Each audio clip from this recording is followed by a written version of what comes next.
While push-ups seem like a go-to simple exercise, they more often than not get butchered, especially by females. So today I want to run you through the 3 biggest mistakes you're probably making and how to correct them to truly start smashing your push-ups. Doing proper push-ups is a great way to get in a no-equipment workout, body weight training, and just to get stronger. Unfortunately, many females perform push-ups with a wider grip, and they also try to start on their knees in order to make them a bit easier. These things, while the concept is great, are not going to help you get strong. So instead, use these tips, work from the ground up, and really try to master your push-up.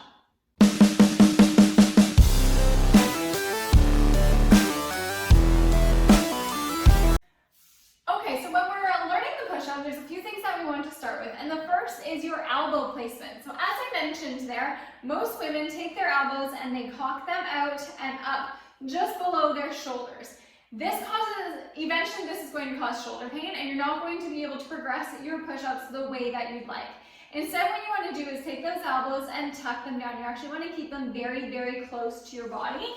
And what I want you to think of is making more of an A with your elbows than having them up nice and wide, okay? So you're going to keep them close to your body. They can be out a little bit from your lats here, but you do want to keep them down, all right? So that becomes very, very difficult when you're learning push-ups. Most women cannot do a push-up with that close grip. So that brings me to point number 2, elevate your push-ups. Instead of doing push-ups on your knees, do push-ups from a wall to stairs to chairs to a bench. Okay, elevating your push-ups on something, there's nothing wrong with performing elevated push-ups because you're at least going to be recruiting the muscles that you are going to need for better push-ups down the road. Elevate, that means if you are doing a circuit and you're finding yourself getting really, really tired, instead of just continuing to hammer them out, in which case your push-ups are going to eventually look like this, elevate for the last set, okay? It's always okay to regress an exercise if it means you're gonna get more from the exercise. One of the other things that I really like people to do is to protract their shoulders. So we've been told a lot in the fitness world to retract your shoulders, pinch your shoulder blades. And what that means is performing this motion. So pulling our shoulder blades back as if we're pinching a pencil between our back. The problem with that is locking in your shoulder blades at the very top of a push-up doesn't allow them to move, and your shoulders have to move in a push-up. So instead of retracting your shoulder blades off the bat and then trying to do your push-up, protract. So push that floor away. It's okay to round your back a little bit, and then begin the motion by bending your elbows as you come down to make that A. Okay? So those are the 3 things that you need to start with when it comes to mastering push-ups.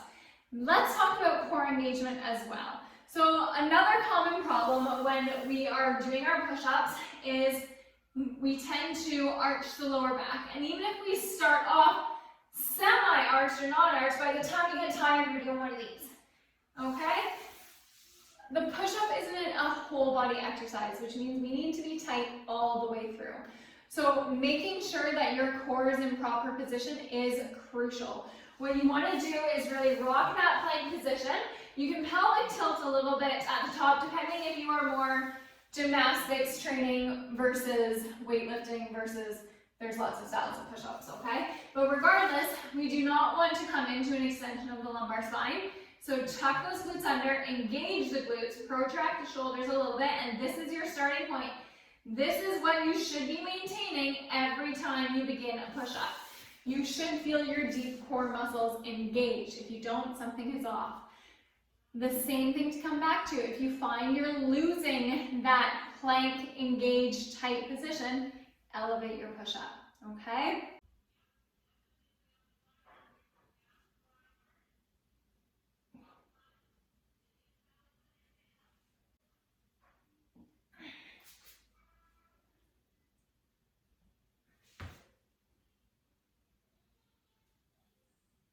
So when it comes to our arms, we are taking our hands and we are placing them a little bit closer together. We are taking our elbows down, right? And we are actually engaging our lat muscles by pulling our shoulders down in order to do that. Okay, so we want to feel these muscles right here by pulling our shoulders down on our back as we go through the movement. Remember, your shoulders are supposed to move. The lats do stabilize in this movement, and you need them. So setting up to start off, we come up onto our toes, we find our plank position, we bring our shoulders down, but we have them protracted, meaning we're not pinching our shoulder blades. Our chin stays up, and we bend our elbows, they point straight behind us, we get as low as we can, and then we push straight up, okay? If that's a really big struggle for you, that's fine. Start off on a wall, start off on a bench or a chair, anything you can to reinforce that proper position. So glutes engaged, elbows nice and tight behind you, coming straight down and pushing straight up. As you're pushing up, your body comes up as a whole, no worm motion there, okay? The other thing that I really want to drill in is your hands. So you don't just want to be hanging out, holding through my hands in this video, you don't just want to be hanging out with your shoulders above your wrists. You really want to be kind of cat clawing into the floor so you can actually engage all the muscles in your forearms and really find that stable position. Push-ups are a wonderful exercise. It's just they're normally butchered. And when they're butchered, you can't progress. So stop doing push-ups from your knees, start elevating them, and then if you really want to get stronger at them, start using things like eccentric training where you're lowering, or dead stop push-ups where you're pushing up straight from the floor, or just scaling down in height. All of those are amazing courses of actions to train the push-up. But starting from your knees, cocking out your elbows, and expecting your push-ups to develop and for you to get stronger isn't going to help.